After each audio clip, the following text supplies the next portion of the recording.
What is going on, YouTube? Hope you guys are doing fantastic today. Today, we're going to be talking about Absolution, the value of it, what you want to do with it, how you want to build it, when you want to build it, stuff like that, gods that it's good against. Absolution is a new item introduced in Season 10. It is a magical defense item that just got buffed from 60 up to 70 magical protections and from 10 to 20% CCR. But it's 2250 gold for that 70 magical power or magical protections, 250 health, 20 CCR, and it builds from the talisman, silver talisman tree into this. It replaced a bulwark in this tree. Absolution is an item that once your ultimate is completed, has finished casting, it gives you a cleanse in your area around 50 units, and you get a cleanse CC immunity and cleanse for 0.6 seconds after the ultimate is done. So when is this going to be good? If you're playing against gods like Daji, Ares, Serb, Xing Chen, and you want to give your team an immunity so that they can not get hit by that, not get thrown by that ability, Absolution actually has a lot of value.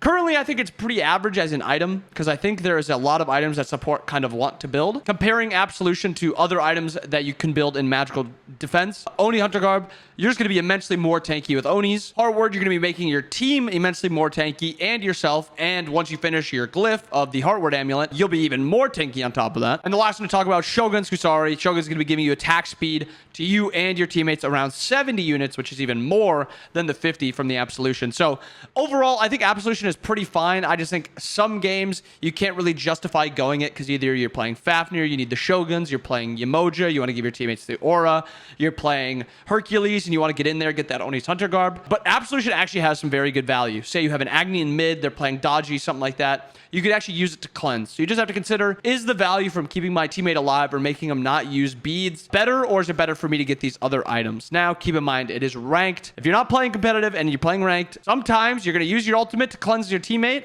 and they're going to beads anyway because you're not in comms. You can't really tell them that. You can type after saying, yo, don't do that. I'm going to ult you. And then all it takes is one time for you not to do that, and then he dies, and then he's going to keep doing it again. So that's the downside. I think Absolution is a lot better in competitive, but I still think it has some value in ranked, especially if it's very obvious. You're like an AMC where that immunity can be very valuable, even if they have beads. That is my take. I'm going to go through every single Guardian and one other god that is a support. I talk about them all, how good I think they are out of 10 with Absolution. I'm not saying that if they are 10, you have to build it. It's just they use it very, very well. So if you're playing that god and it's a good game for Absolution, it's going to be very good. But that is Absolution. I hope you guys enjoyed this part. Here's a cut to all the gods. Looking at Ares.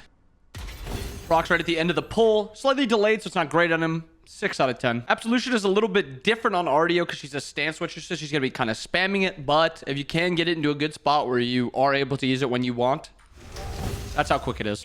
Like a 7, because it's hard to make it so you can hold your transform whenever, but the value is there because it's instant and you can do it every 40 seconds. Probably one of the weirdest users. Still hasn't popped, and it pops like as you land, but like your ult kind of takes over for it and you can't really see it. Really bad because you're ulting away, or if you ult behind you, it's still like a 3-second delay before it actually pops. Probably one of the worst users. I'd say 2. Next up, Atlas. Nearly instant, very good with it, and he doesn't have CC immunity in his kit, so he's one of the best with it. I'd say probably a 9 or 10. Next up, Bacchus, another really good one. Instant. It's literally perfect. Bacchus is probably the best because he doesn't have like that tiny bit of cast time. It's instant, and it's immunity for himself because he doesn't have it also. 10. Next up, Cab. Slight delay, but he has no immunities kit. Very good for him. 9. Next up, Serb. Immunity is very slow, but he has immunity in his kit at that exact time. So it's basically just for your teammates. Still not too bad because it is quick. I'll say 7. Cthulhu time. Right when you're de-transforming. So it's not good at all in Cthulhu. 1. Fafnir's turn. Right then. That's a weird time to cleanse because it doesn't go on cooldown until you're de-transformed. So that's good to know. Fafnir, still not great, but not too bad. 6. Next up, the worst god in the game, Ganesh. So he has to do like the full casting time a little bit, but he does have no CC immunities kit. I'll say 8, maybe 9. Next up, Geb. There could be a pretty cool combo here where you like Geb shield one teammate and then you like ult for the other because it's nearly instant. Not bad at all with Geb, especially because he's so defensive and he's going to be playing on top of his backline. I'd say 8, even though he already has CC immunity in his kit. Next up, Kepri. Instantly. Also, he has a cleanse on his ult so he can ult his teammate while also cleansing himself. And it's not bad because he has no immunity in his kit and his ult is just a cleanse. So I'll say 8, 9. Next up, Kumba. He has immunity in his kit in his ult, but It does give him a way to peel for his teammates, and Kumba could use the help. He needs something else in his kit, so having a cleanse around him helps actually a little bit. I'll say 7, 8. Next up, Kuzumbo.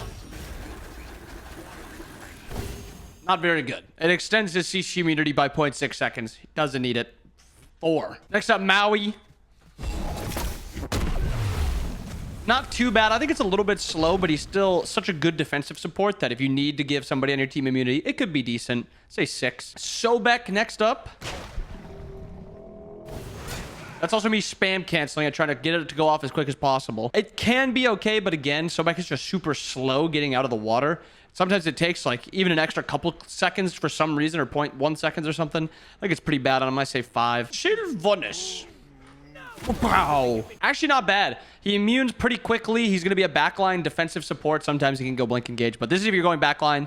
Actually going to be a pretty good option if your team needs it. I'll say 7, 8. Next up, Terra.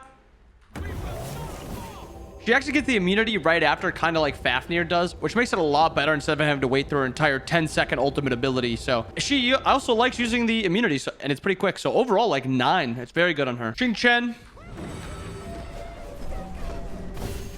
Not good. Way too slow. He's also more of like a backline, more divey, deal with the enemy and peel for yourselves type of guy. So I think it's very bad. I might say like 4. Yamoja. Big ult.